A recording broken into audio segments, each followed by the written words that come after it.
അപ്പോൾ ഇന്ന് ഞാൻ ഉണ്ടാക്കാൻ പോകുന്ന സാധനം എന്ന് പറഞ്ഞാൽ നല്ല അടിപൊളി ബീഫിൻ്റെ വാരിയല്ലാണ്.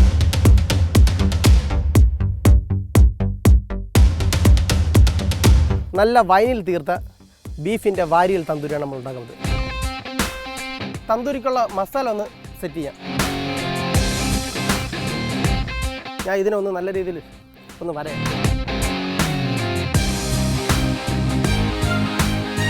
രണ്ട് സൈഡ് നല്ല രീതിയിൽ വരഞ്ഞിട്ടുണ്ട്.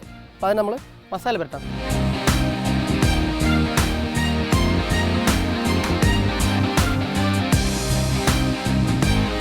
അപ്പോൾ നമ്മൾ ഇതിന് 1 മണിക്കൂർ റെസ്റ്റ് ചെയ്യണം.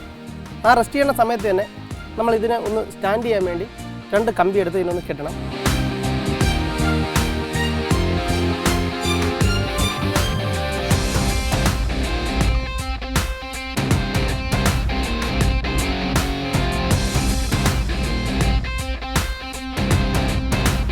നല്ല ഫ്രഷ് സാധനമാണ്. അപ്പം അതിന് ആൽക്കഹോളൊന്നും ചേരാത്ത സാധനമാണ്.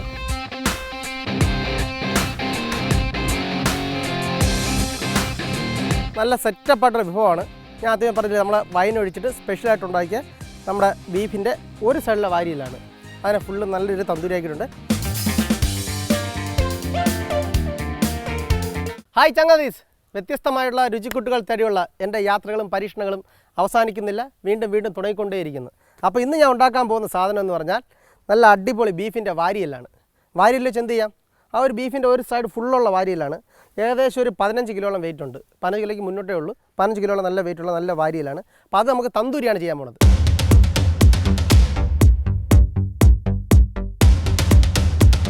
നമ്മൾ ഇന്ന് ചെയ്യാൻ പോകുന്ന തന്തൂരി എന്ന് പറഞ്ഞാൽ ദാണ്ടെ നല്ല അടിപൊളി സാധനമുണ്ട്. കണ്ട, ആൽക്കഹോളൊന്നുമല്ല, സംഭവം നല്ല മുന്തിരി വൈനാണ്. നല്ല വൈനിൽ തീർത്ത ബീഫിൻ്റെ വാരിയൽ തന്തൂരിയാണ് നമ്മൾ ഉണ്ടാക്കുന്നത്. പക്ഷേ ഇതൊന്നും ഉണ്ടാക്കണമെങ്കിൽ എനിക്ക് ഒറ്റയ്ക്ക് പറ്റില്ല. നമ്മുടെ ഒരു സുഹൃത്തുകൂടിയുണ്ട്, നമ്മളെ ചങ്ങാതി എന്ന് പറയാൻ പറ്റേ അനുകൂടി ഉണ്ട് കേട്ടോ. അനുഭവ പാടാ. അപ്പം നിങ്ങൾക്ക് ബോറടിക്കാതിരിക്കാൻ വേണ്ടി നമ്മുടെ അനൂപ് നേരത്തെ വന്ന് നമ്മുടെ ക്യാമറയ്ക്ക് മുമ്പേ അനൂപ് വന്നിട്ട് സംഭവം തീയലിട്ട് സെറ്റ് ചെയ്തിട്ടുണ്ട്. സാധനം കണ്ട നല്ല ബീഫിൻ്റെ വാരിയലാണ്. ഇവനെയാണ് നമ്മൾ ഇന്ന് നല്ല അടിപൊളിയായിട്ട് തന്തൂരി അടിക്കാൻ പോകുന്നത്. അല്ലേടാ, സംഭവം വെച്ചു.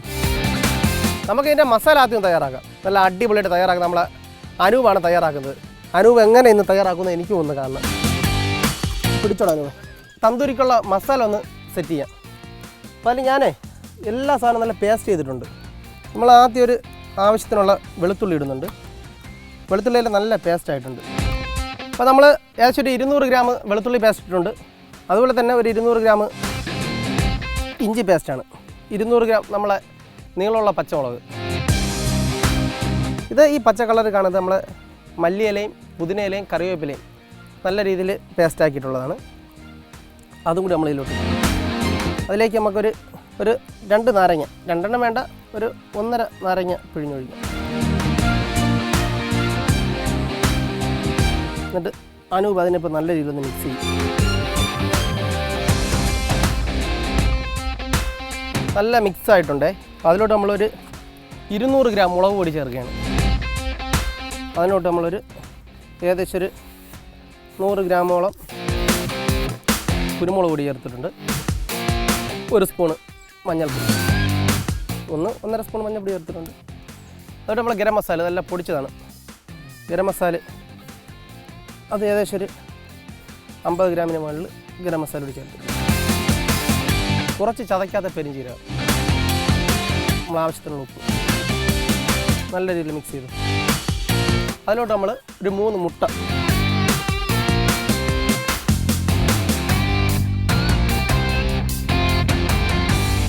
ഈ മസാല ഒന്ന് മിക്സായി വരാണ്ട് ഒരു കുറച്ച് വെള്ളം കൂടി ഒഴിച്ചിട്ടുണ്ട്. വളരെ കുറച്ച് വെള്ളം. ശുദ്ധമായ വെളിച്ചെണ്ണ.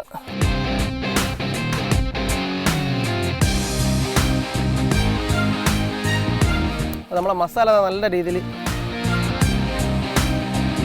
മതി അനുവേ. ഞാൻ ഇതിനൊന്ന് നല്ല രീതിയിൽ ഒന്ന് വരയാം. ഈ മസാലയൊക്കെ പിടിക്കുന്നതിന് വേണ്ടി. നല്ല അടിപൊളി ബീഫാണ് കേട്ടോ.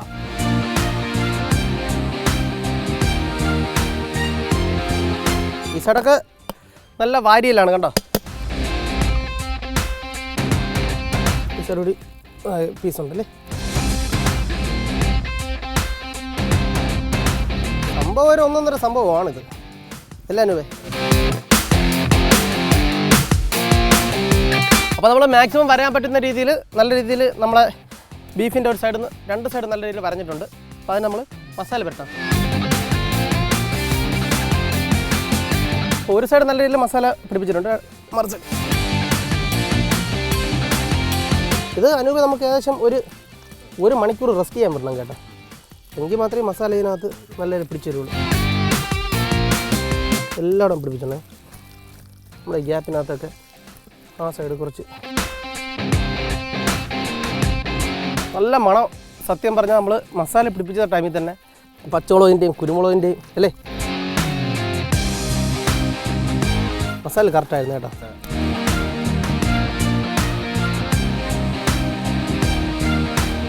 നല്ല രീതിയിൽ മസാല എല്ലാം പുരട്ടിയുണ്ട്. സത്യം പറഞ്ഞാൽ മസാല പുരട്ടിയതിൻ്റെ ആ ഒരു മണമൊക്കെ അടിച്ചപ്പോൾ തന്നെ സത്യം പറഞ്ഞാൽ എൻ്റെ വായിൽ കൂടി ഒരു കപ്പലൊട്ടിക്കാത്ത സംഭവം ഉണ്ട്. നിനക്ക് വേവട്ടെ. അപ്പോൾ നമ്മൾ ഇത് 1 മണിക്കൂർ റെസ്റ്റ് ചെയ്യണം. ആ റെസ്റ്റ് ചെയ്യുന്ന സമയത്ത് തന്നെ നമ്മൾ ഇതിനെ ഒന്ന് സ്റ്റാൻഡ് ചെയ്യാൻ വേണ്ടി 2 കമ്പി എടുത്ത് ഇതിനൊന്ന് കെട്ടണം. അടുത്ത പ്രക്രിയ അതാണ്, ആ കമ്പി ഒന്ന് കെട്ടാം.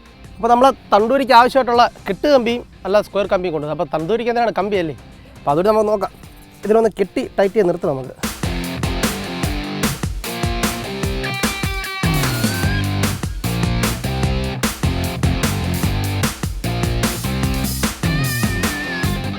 നല്ല രീതിയിൽ ടൈറ്റായിട്ട് കെട്ടിയാലേ സംഭവം നിൽക്കുകയുള്ളൂ.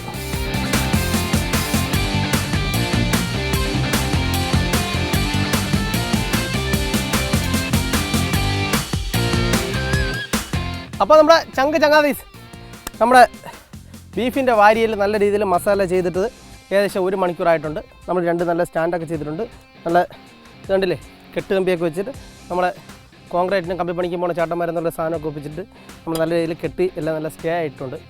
ഇനി നമുക്കിതിനെ തന്തൂരിയാക്കാം. അപ്പോൾ എന്തായാലും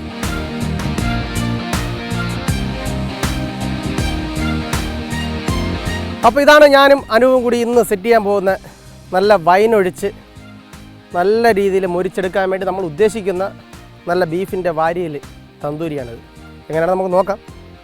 അനുവ കുറച്ച് മസാല കൂടി ഉണ്ട് കേട്ടോ, അതുകൊണ്ട് നമുക്ക് ഇതിൻ്റെ പുറത്തോട്ടൊന്ന് പിടിപ്പിച്ച് കൊടുത്താൽ നല്ല രസമായിരിക്കും. അപ്പം അനുവ പിടിപ്പിക്കൂ. നല്ല രീതിയിൽ തീയൊക്കെ നല്ല രീതിയിലായിട്ടുണ്ട്.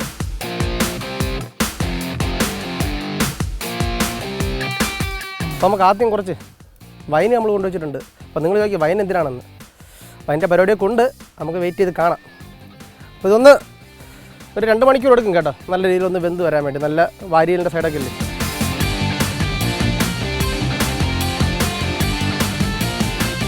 അപ്പോൾ ഏകദേശം ഒരു 1/4 മണിക്കൂറോളം ഒരു സൈഡ് നല്ല രീതിയിൽ വെന്തിട്ടുണ്ട്. അപ്പോൾ നമ്മൾ അതിനെ തിരിച്ച് വെച്ചിട്ടാണ് വൈൻ ഒഴിക്കാൻ പോകുന്നത്. അപ്പോൾ തിരിച്ച് വയ്ക്കാം, കമ്പിയൊക്കെ നല്ല ചൂടായിരിക്കും, ശ്രദ്ധിച്ചോട്ടെ.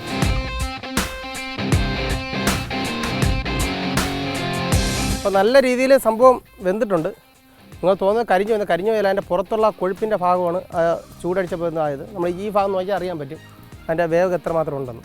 അപ്പം നമ്മുടെ മെയിൻ സാധനം നമ്മൾ ആഡ് ചെയ്യാൻ പോവുകയാണ്.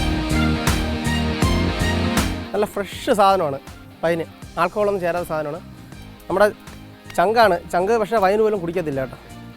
ആവശ്യമുള്ള വൈൻ അതിലോട്ട് വൈൻ ഒഴിക്കുമ്പോൾ തന്നെ നല്ല മണമാണ്.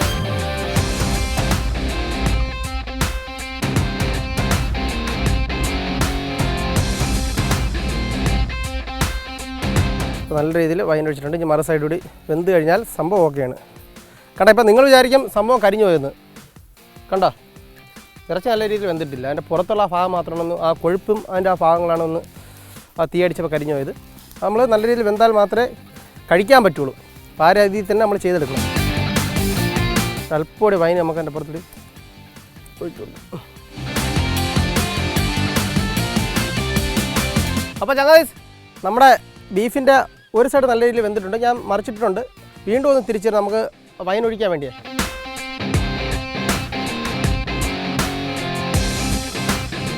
നല്ല രീതിയിൽ വെന്തിട്ടുണ്ട്.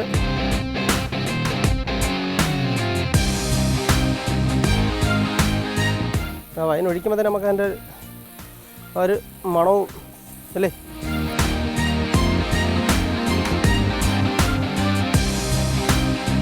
നമ്മൾ വൈൻ എന്തായാലും നല്ല രീതിയിൽ ഒഴിച്ചിട്ടുണ്ട്. ഏകദേശം ഒരു 1/2 കുപ്പിയോളം വൈൻ ഒഴിച്ചിട്ടുണ്ട് കേട്ടോ. നല്ല സെറ്റപ്പായിട്ടൊരു വിഭവമാണ്. ഞാൻ ആദ്യം പറഞ്ഞില്ല നമ്മളെ വൈൻ ഒഴിച്ചിട്ട് സ്പെഷ്യലായിട്ട് ഉണ്ടാക്കിയ നമ്മുടെ ബീഫിൻ്റെ ഒരു സൈഡിലെ വാരിയിലാണ്. അതിനെ ഫുള്ള് നല്ല രീതിയിൽ തന്തൂരിയാക്കിയിട്ടുണ്ട്. ഇത് എങ്ങനെയാണെന്ന് അറിയാനും ആ ടേസ്റ്റ് എന്താ അറിയുമ്പോൾ നമ്മൾ കുറച്ച് കൂട്ടുകരുത് ആ ഭാഗത്ത് നിൽപ്പുണ്ട്. എങ്ങനെയാണെന്ന് നോക്കാം. സാധനത്തിന് നമുക്ക് എടുത്തുണ്ടെന്ന് എനിക്ക് തോർത്തൊന്നുമില്ല. കണ്ടില്ലേ, സംഭവം സെറ്റാണ്. നല്ല തണലിലോട്ടൊന്ന് പോവാം. ബീഫിൻ്റെ വാരിയിൽ നല്ല രീതിയിൽ നല്ല സെറ്റായിട്ടുണ്ട്. നമ്മളതിനെ ഇതിലോട്ടൊന്ന് വയ്ക്കുകയാണ് കേട്ടോ.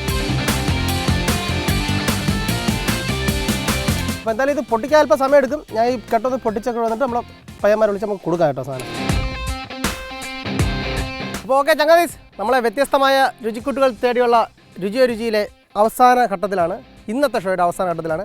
അപ്പോൾ നമ്മുടെ വൈനൊഴിച്ച് സെറ്റ് ചെയ്തിട്ടുള്ള നമ്മുടെ ബീഫിൻ്റെ വാരിയിലാണിത്. നല്ല രീതിയിൽ തന്തൂരിയാക്കിയിട്ടുണ്ട്. നമ്മൾ കണ്ടില്ലേ, കൊണ്ടുവന്നപ്പോൾ ഇത്രയും നീളവും വീതിയൊക്കെ കൊണ്ടായിരുന്നു. നല്ല വെന്ത് വന്നപ്പോൾ നല്ല ചുരുങ്ങി നല്ല സെറ്റായിട്ടുണ്ട് സംഭവം. അപ്പോൾ നമ്മളെ ടേസ്റ്റ് നോക്കാൻ വേണ്ടി നമ്മളെ കുറച്ച് കൂട്ടുകാർ വന്നിട്ടുണ്ട്. നമ്മളെ ചങ്ങാതീസ് വാടേ. സംഭവം ഇത് എന്താണെന്ന് അറിയാമോ? ഇത് ബീഫിൻ്റെ ഒരു സൈഡ് വാരിയല്ലാണ്. അപ്പോൾ എൻ്റെ ഒരു പരീക്ഷണമാണ് ഇതല്ല. സംഭവം ഒന്ന് ടേസ്റ്റ് ചെയ്ത് നോക്കിയിട്ട് കൊള്ളാമെങ്കിൽ കൊള്ളാമെന്ന് പറയണം, മോശമാണെങ്കിൽ മോശമെന്ന് പറയണം. സത്യസന്ധമായിട്ടുള്ള മറുപടി മാത്രമേ പറയാവൂ. അപ്പം ഇത് 2-2.5 മണിക്കൂറത്തെ എൻ്റെ അനുവിൻ്റെ പ്രയത്നമാണ്. സംഭവം എന്തായാലും ഇനി പറഞ്ഞ് ബുദ്ധിമുട്ടിക്കില്ല.